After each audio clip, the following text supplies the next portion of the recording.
Президент США снова свалился на ровном месте, прямо перед сотней камер.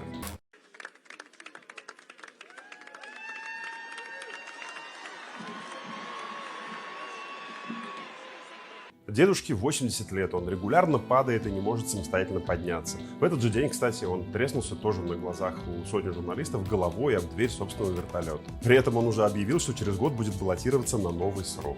Ну что тут скажешь? Этот стиль управления эксперты прозвали геронтократией. Это когда деды не пускают никого в свой круг и творят вот такую разную дичь. Ну еще когда они просто забавно падают, здороваются с фантомными друзьями или спят на совещаниях, это ладно. Но вот один такой счастливый дедушка в поисках фантомных фашистов в соседней стране убил и покалечил сотни тысяч человек, если вы понимаете, о чем я.